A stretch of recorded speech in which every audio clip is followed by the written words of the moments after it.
Amada igreja, com a paz do Senhor. Eu gostaria que você fizesse dois gestos. Primeiro gesto, eu gostaria que você apontasse o seu dedo em direção ao seu irmão, na intenção de declarar uma palavra profética sobre a vida dele. Aponte o dedo para o seu irmão e diga com voz de autoridade. Não vai falar com a voz fânia não, fala com voz de autoridade, com voz de profeta, de profetisa do Senhor. Repita assim comigo: em nome de Jesus, levanta-te e anda. Mais uma vez. Em nome de Jesus, levanta-te e anda. Agora você vai apontar o dedo para si mesmo. Esse é o segundo gesto. E você vai dizer para si mesmo: em nome de Jesus, eu me levanto e avanço. Mais uma vez, em nome de Jesus, eu me levanto e avanço. Essa é a palavra. Deus quer que você se levante e avance em nome de Jesus. Abra comigo as Santas Escrituras no livro de Atos dos Apóstolos, no capítulo 3, versículo 1 em diante. Glória a Deus. Atos dos Apóstolos, permanecei sentado como você está. Capítulo 3, versículo 1 em diante. Glória a Deus. É o quinto livro do Novo Testamento. Quem já achou, diga amém. Amém. Glória a Deus. Irmãos, eu vou estar fazendo a leitura porque o tempo não espera. A noite é como uma criança, amém? Então vamos avançar na leitura. Pedro e João subiam juntos ao templo, à hora da oração, a nona. E era trazido um varão que desde o ventre de sua mãe era coxo, o qual todos os dias punham a porta do templo, chamada Formosa, para pedir esmola aos que entravam. Ele, vendo a Pedro e a João que iam entrando no templo, pediu que lhe dessem uma esmola. E Pedro, com João, fitando os olhos nele, disse: olha para nós. E olhou para eles, esperando receber alguma coisa. E disse Pedro: não tenho prata nem ouro, mas o que eu tenho, isso te dou. Em nome de Jesus Cristo, o Nazareno, levanta-te e anda. E tomando-o pela mão direita, o levantou, e logo seus pés e tornozelos se firmaram, e saltando ele, pôs-se em pé e andou, e entrou com eles no templo, andando e saltando e louvando a Deus. E todo o povo viu andar e louvar a Deus, e conheciam-no, pois era ele o que se assentava a pedir esmola à porta formosa do templo, e ficaram cheios de pasmo e assombro pelo que lhe acontecera. Amém. Glória a Deus. Irmãos, há 3 horários, ou melhor, havia naquela época 3 horários fixos de oração que os judeus eles sempre se baseavam para estar em intimidade com Deus. O primeiro horário, bem conhecido entre eles, era a hora terceira, equivalendo 9 horas da manhã, conhecido como oração matinal, oração que eles faziam pela manhã, é o horário fixo deles de oração. O segundo horário era o horário do meio-dia, né? Oração pessoal, você vê referência em Atos 10. E a hora nona, que é a que nós estamos lendo, era a hora das 15 horas, 3 horas da tarde, a hora do sacrifício vespertino. E foi nesse horário que Pedro e João estavam indo ao templo como um costume judaico. É necessário ressaltarmos que nesse texto a igreja ela estava em transição do judaísmo para o cristianismo. Naquele tempo, os cristãos eles eram conhecidos como seita do judaísmo. Com o tempo, eles foram se separando do judaísmo e se tornando cristãos verdadeiramente. E isso só foi acontecer depois que Pedro teve a visão dos lençóis com aqueles alimentos impuros, né? Onde Deus estava ensinando Pedro a não fazer acepção de pessoas, porque o evangelho não era restrito aos judeus. Ele começaria a partir dos judeus para o mundo inteiro. Os judeus naquele tempo, eles eram muito seletivos. Os judeus acreditavam que a palavra, por ter sido revelada primeiramente a eles, era somente deles. Mas no Antigo Testamento nós vemos Deus mostrando que o plano dele sempre foi universal. Porque dentre os profetas que Deus usou para profetizar a Israel, 3 se levantaram para profetizar a um povo que não era povo de Deus. Eu me atrevo a dizer 4. A primeira pessoa, Jonas, e a segunda pessoa, Naum.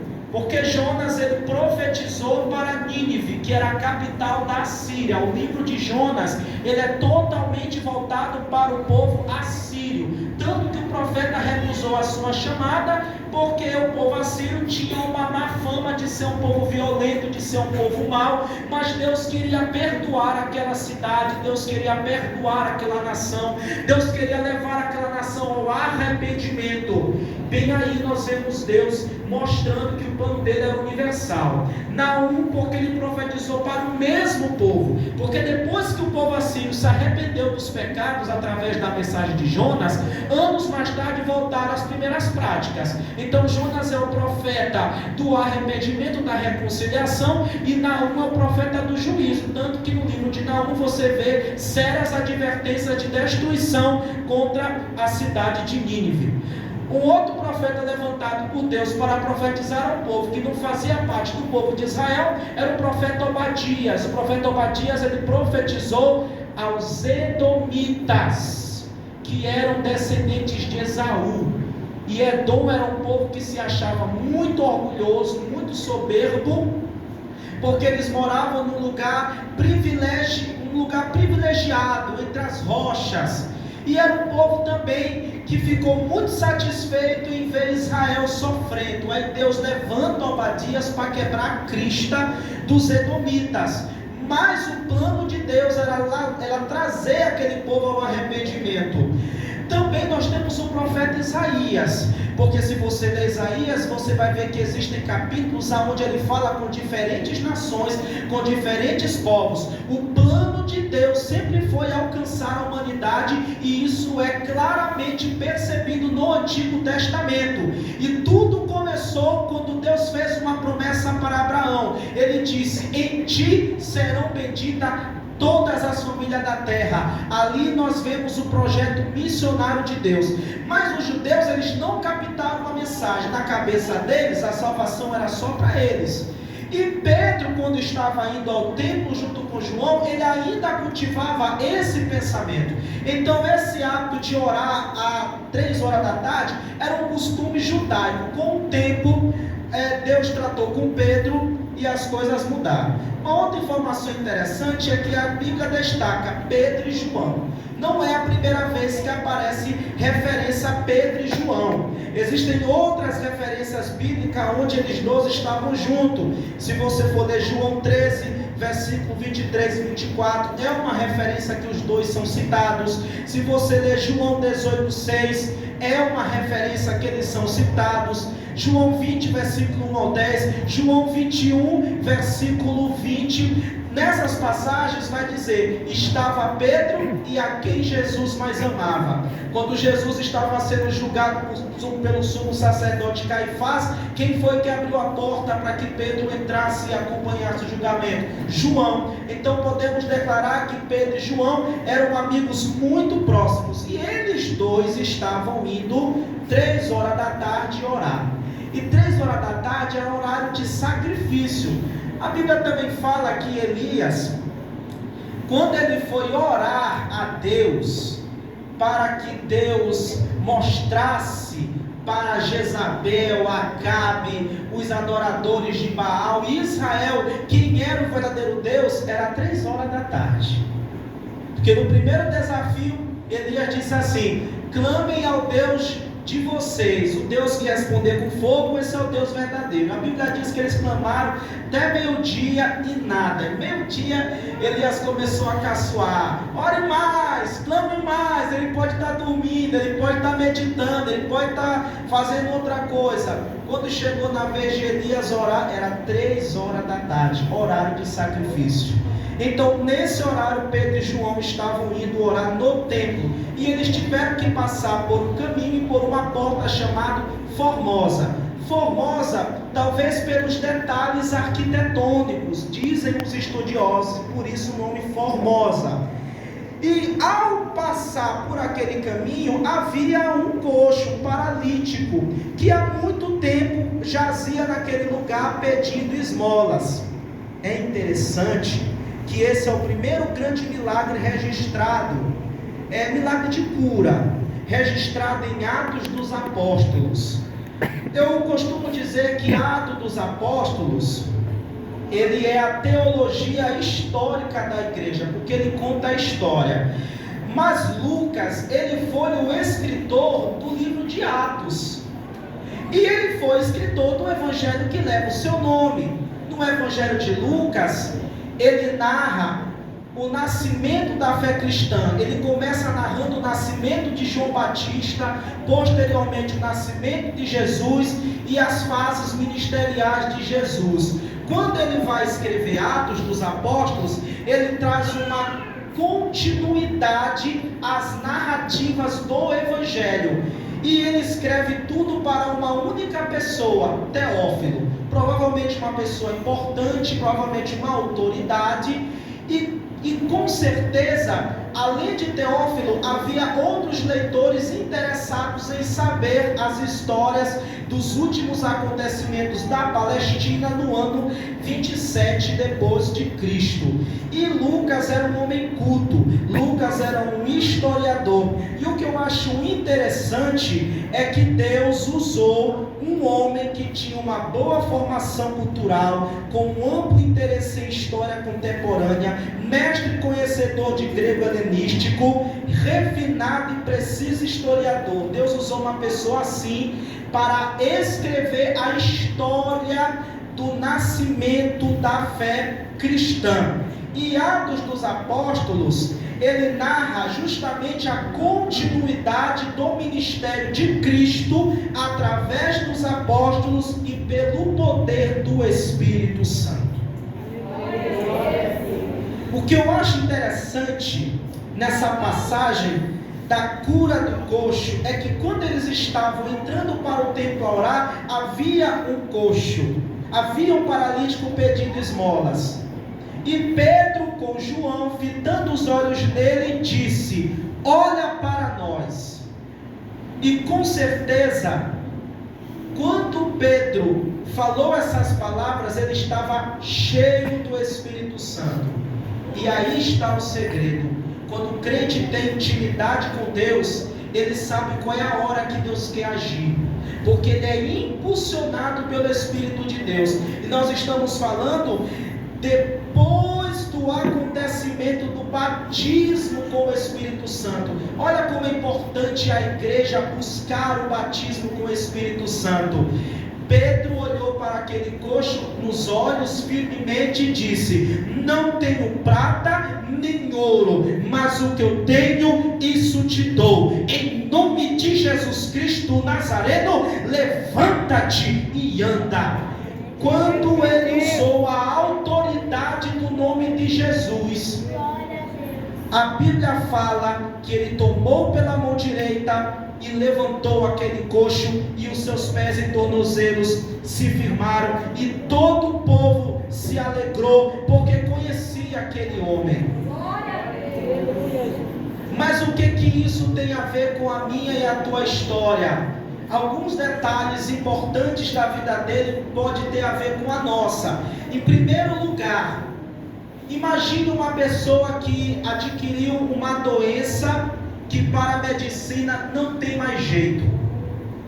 Com certeza a pessoa que foi acometida por aquele problema, ele acredita que não há mais esperança para ele. Ele espera pela morte. E com certeza as demais pessoas que conhecem a trajetória de uma pessoa assim, também não cultivam mais esperanças. E é bem aí que o nome de Jesus é glorificado, porque da mesma maneira foi com aquele coxo. Ninguém mais acreditava que aquele coxo poderia andar, nem mesmo aquele coxo acreditava nisso. Mas quando ele foi curado, o milagre se tornou notório. Sabe o que é isso, meus irmãos? O nosso milagre se torna notório. Uma vez que nós somos alcançados pela graça, uma vez que o Espírito de Deus muda as nossas vidas, uma vez que Jesus muda a nossa história, o nosso milagre vira notícia. Mas não é para o nosso engrandecimento, é para a exaltação do nome dele que vive e reina para sempre. Aquele coxo esperava esmola, mas Deus tinha mais, muito mais. Ele tinha aquilo que ele não esperava, ele tinha aquilo que ele não acreditava, ele tinha um milagre. Talvez você está neste ambiente e acha que aquela situação não pode ser resolvida, mas eu quero te dizer nessa noite que o doutor das causas impossíveis, aquele que é especialista de fazer o que é impossível aos homens, ele está nesse lugar e ele mesmo diz: se creres verás a glória de Deus, e tudo é possível ao que crê. Louvado seja o nome do Senhor. A Bíblia fala que um pai queria um milagre para o seu filho, mas quem precisava do milagre era ele, porque o seu filho se jogava no fogo, se jogava na água e ninguém resolvia o problema dele. Ele chamou os discípulos, nem os discípulos conseguiram expulsar, porque o negócio era bravo, era uma legião.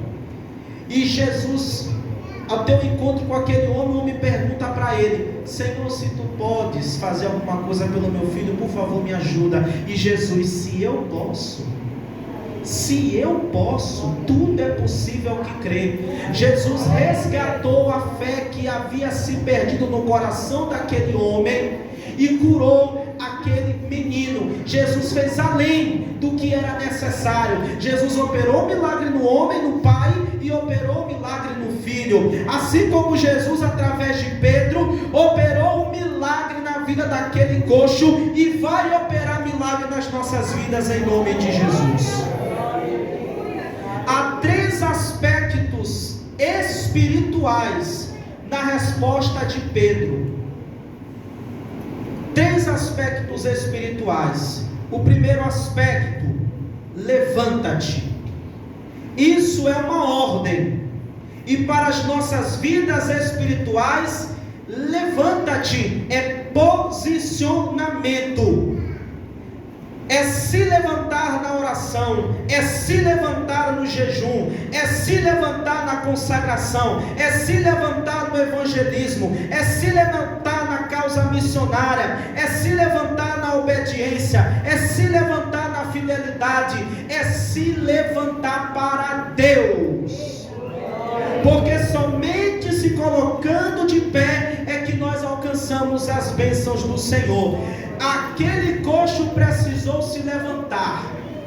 Se ele quisesse carregar a cura, ele precisava ficar de pé. Em nome de Jesus, levanta-te. Ele tinha que ficar de pé. Aquele paralítico que estava de frente para o tanque de Betesda também precisou se levantar. Jesus disse para ele: ei, levanta-te, toma o teu leito e anda. Para recebermos a bênção é preciso se levantar.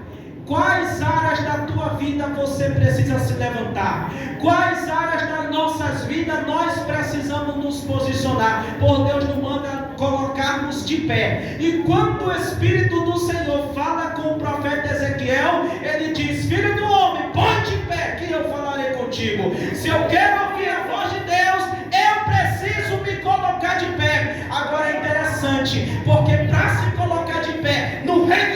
espiritual, é preciso descer à casa do oleiro. Para se colocar de pé no reino espiritual, eu tenho que descer. Que matemática, que lógica estranha. Pois é, quando eu estou me humilhando, é sinal que eu estou me posicionando. Quando eu estou me humilhando diante do Senhor, é porque eu estou me levantando. E uma vez que eu me levanto, eu preciso andar. Porque Jesus disse, melhor, Pedro disse: levanta-te e anda. Não basta só ficar de pé, tem que se movimentar. Se movimentar, irmãos. Levantar-se é início do processo. Andar é continuidade do processo. Levantar-se é iniciativa. É posicionamento, é iniciativa. Mas andar é perseverança. É perseverança. Jesus disse: aquele que perseverar até o fim será salvo. Não basta só aceitar Jesus. Eu preciso demonstrar que sou salvo através dos frutos do arrependimento. Não basta só dizer que eu fui transformado por Ele. Eu preciso demonstrar isso através dos frutos do Espírito.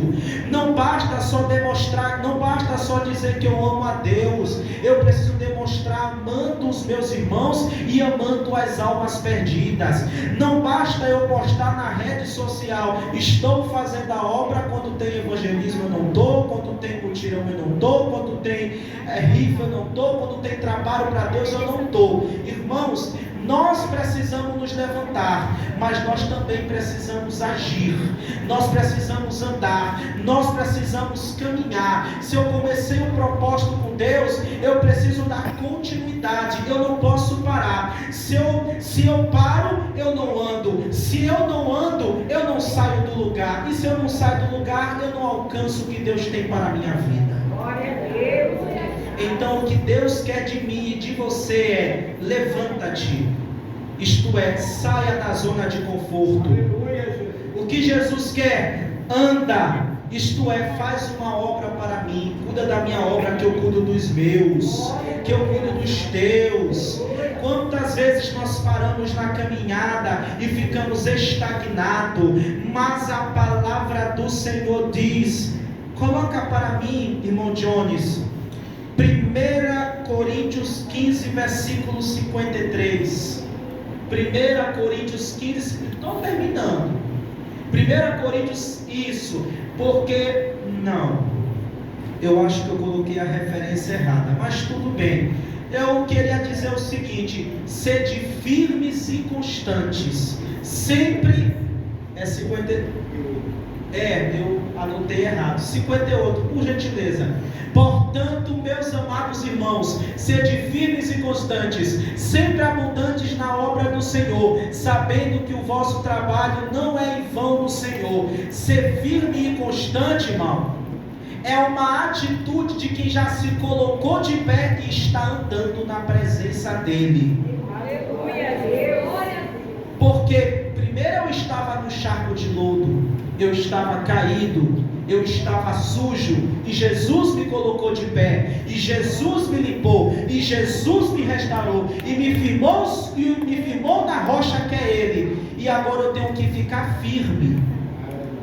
E agora eu tenho que ser constante, irmão. Constância é perseverança. Perseverança é estar em movimento, é estar trabalhando em nome do Senhor. O que Deus quer é que o seu povo avance. Filipenses 3, versículo 13 e 14. Leio só mais essa referência mesmo. Filipenses 3, versículo 13 e 14. Irmãos, quanto a mim, não julgo que o haja alcançado, mas uma coisa faço, e é que, esquecendo-me das coisas que atrás ficam, e avançando, é andando, é caminhando, é se movimentando, não é só ficar de pé, caminhando, e avançando para os que estão diante de mim. Versículo 14, prossigo para o alvo, pelo prêmio da soberana vocação de Deus em Cristo Jesus. A ordem de Deus é para marchar. Porque quando Israel parou em frente do Mar Vermelho, Moisés começou a clamar e Deus respondeu: porque clamas a mim, Moisés? Diga ao meu povo que marche. Diante das dificuldades eu não posso ficar parado, eu preciso avançar, porque a vitória é certa em nome de Jesus. E o último aspecto espiritual, e eu concluo a mensagem: em nome de Jesus. Em nome de Jesus eu me levanto e ando. Em nome de Jesus eu me levanto e avanço. Pedro usou o nome de Jesus para curar aquele coxo, porque Jesus disse: em meu nome curareis os enfermos e expulsarei os demônios. Em meu nome fareis obras maiores do que estas. E Pedro entendeu a mensagem pelo poder do Espírito. Ele usou um nome que é nome sobre todo nome. Ele usou um nome que é fonte de autoridade, que é fonte de poder. O nome de Jesus tem poder. O nome de Jesus garante que a chegada é certa, que a promessa é cumprida, que as bênçãos são recebidas, que a igreja vai avançar. Por isso Jesus disse: sobre esta rocha eu edificarei a minha igreja, e as portas do inferno não prevalecerão contra ela. É por causa de Jesus, é por causa da autoridade de Jesus, é por causa do nome de Jesus, é por causa da fé em Jesus, que a igreja ela é edificada, ela fica de pé e ela avança. Quando Jesus disse: e as portas do inferno não prevalecerão contra ela, ele está dizendo que a igreja ela não vai apanhar, ela não vai retroceder, ela vai avançar e certamente terá vitória. E o maior sinal que a igreja é uma igreja vitoriosa é porque está escrito: onde está a morte, a tua vitória? Onde está o inferno, o teu aguilhão? Ninguém pode com o povo do Senhor. O nome de Jesus é a garantia da vitória total, da paz real e da segurança que há em Deus. Por esse nome nós nos levantaremos, nós caminharemos, nós venceremos. Esse nome vai te colocar de pé se você tiver fé, se a Ele se humilhar e orar e se arrepender dos seus maus caminhos. Esse nome vai te dar fé, esperança e certeza da promessa cumprida. Também garantirá a sua chegada no lugar da promessa. O coxo confiou no nome de Jesus, se colocou de pé e o milagre aconteceu. Mas agora é a nossa vez. Em nome de Jesus, se coloque de pé e ande, porque a vitória é certa pelo sangue de Jesus, porque a ordem de Deus é para marchar. O nome de Jesus traz confiança e credibilidade de que tudo que Deus prometeu ao nosso respeito vai se cumprir. Aplauda Jesus. Eu agradeço ao